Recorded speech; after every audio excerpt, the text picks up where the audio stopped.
New at 6. Law enforcement agencies are warning you about a scam delivered right to your home. Unexpected packages filled with things you didn't order. But these seemingly harmless items may come at a higher cost to your personal information and more. I think it's kind of scary. Lorraine Villarreal says she received this package delivered to her home. And this was in there, this ring. And she says it came with some cards claiming to be information on the ring and a QR code. It's to scan to get your warranty for this ring that I did not purchase. Lorraine wondered, why her? I know I didn't order this.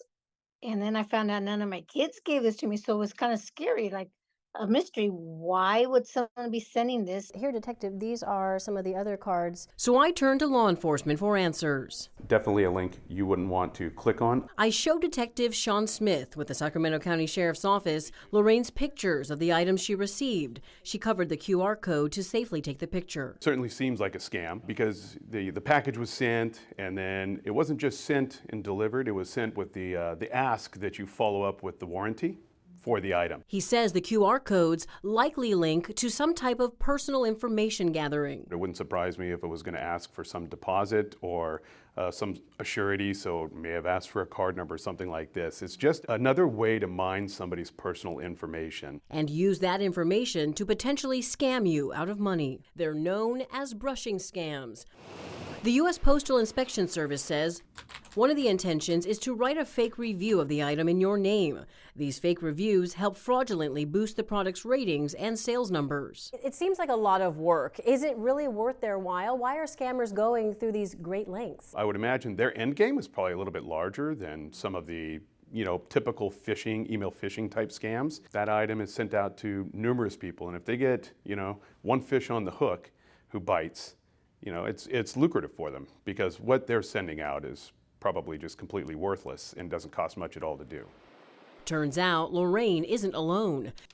A quick internet search of GRA moissanite shows many others saying they received rings like this and wondered if they were part of a scam. I think she did everything right as far as documenting what happened. She was very smart about not taking a picture of the QR code. And not clicking on the link that comes up if you scan the QR code. But ignoring the QR code doesn't mean you're in the clear. Getting a package itself could mean your personal information is compromised. Detective Smith says avoid using a QR code in a public space.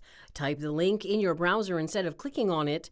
Poor English on any wording with the product can be a red flag. And do a credit check on yourself, just in case, to help you see if your personal information was used without your permission. Is there something more nefarious with this? If somebody obviously did give up their information, it's a horrific experience to go through because the victim doesn't know what else the person knows about them. Lorraine says the package came to her through the U.S. Postal Service. According to the United States Postal Inspection Service, by law, the item is yours to keep, and you do not have to pay for it.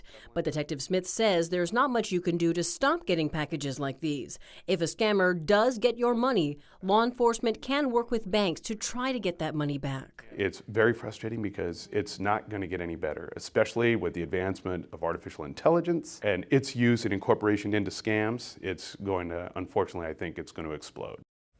I also reached out to the State Attorney General's office and the FBI about brushing scams. The FBI says, quote, bottom line, if you didn't ask for it, refuse shipment. And if you didn't order it, don't contact the sender. Just as we ask people to hang up or delete unsolicited communication, the same should apply for packages. The Attorney General's office says if you believe you are a victim of a scam, you can file a complaint. We have a link to that on our website, abc10.com. Just click on this story.